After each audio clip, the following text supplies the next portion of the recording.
Le roman Fauve, c'est un roman qui parle avant tout de la violence, sous plusieurs formes, puisqu'on y suit le parcours de vie un peu cabossé de Tony qui a grandi dans la violence, surtout la violence paternelle, et qui va essayer de se défaire de ses démons et de cette animalité qu'il sent en lui, en empruntant, encore une fois, le mauvais chemin de la violence.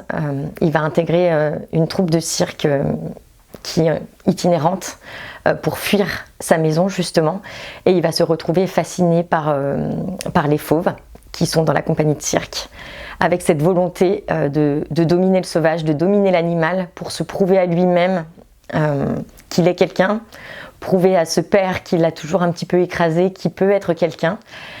Et c'est un combat avant tout de Tony contre lui-même pour échapper à cette violence. Combat. Dans ce roman, il y a beaucoup de scènes de combat entre guillemets. Donc on suit le parcours de Tony qui s'entête et s'obstine à vouloir dompter les fauves de cette compagnie de cirque. Et il va y avoir beaucoup de face à face avec l'animal, avec la sauvagerie, avec les instincts les plus brutaux. Et en fait, il y a aussi beaucoup de face à face entre Tony et d'autres hommes du clan, une espèce de volonté de chacun de ces hommes d'élargir son territoire, son empire, de dominer. Mais en filigrane de tout ça, le vrai combat qui se mène, c'est justement le combat de Tony contre lui-même. Un espèce de combat intérieur pour échapper à sa condition, à tous les déterminismes sociaux, familiaux qui lui collent à la peau. Cage. La cage est très présente dans ce roman. Alors on a la cage des fauves évidemment, les lions, les tigres, la panthère qui tous sont enfermés entre ces barreaux. Et puis il y a surtout la cage symbolique et invisible de tous les hommes et de toutes les femmes qui gravitent autour de ce roman. Ça se passe dans une petite communauté de circassiens, une communauté de tziganes.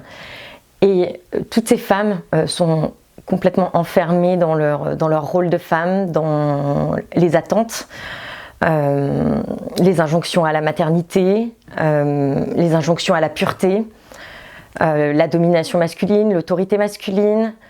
Et tous ces hommes aussi, on va s'en rendre compte, sont tous un petit peu dans une cage symbolique, soumis à ce contrôle permanent qu'exerce la communauté sur les individus, soumis à la figure du patriarche, qui est très présente et très dominante. Ça va être le point commun des animaux et des hommes dans ce roman, d'échapper à leurs conditions et de sortir de leur cage. Drame. Ça, c'est un mot qui va être un petit peu plus global, qui va s'appliquer à l'ensemble de mon univers et de mes romans. Le point commun à tous mes romans, c'est vraiment que le point de départ est le drame, avec des traitements évidemment très différents. Le drame, que ce soit le deuil, la maladie, une enfance violente.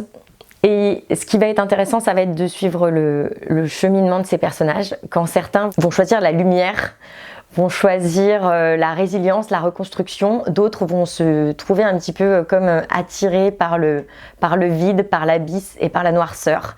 Et donc en fonction de mes romans, on part d'un drame, mais on n'arrive pas toujours au même cheminement. Intime. Pour définir mon œuvre, j'utiliserai le mot intime parce que j'essaye d'avoir une écriture de l'intime. On est au plus près des cheminements intérieurs de mes personnages, mais aussi j'essaye de braquer ma petite caméra d'auteur au plus près de mes personnages. Je veux qu'on les entende respirer, haleter, hésiter, déglutir.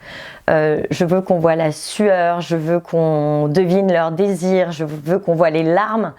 Rien n'est caché. J'ai une volonté d'écrire sans filtre, sans fard, et de montrer aussi bien la beauté que la laideur, que tout ce qui est inavouable, rebutant. C'est très fortement le cas dans Fauve, mais ça l'était dans d'autres de mes romans. Donc l'intime, c'est vraiment ma volonté, écrire au plus près de l'intime.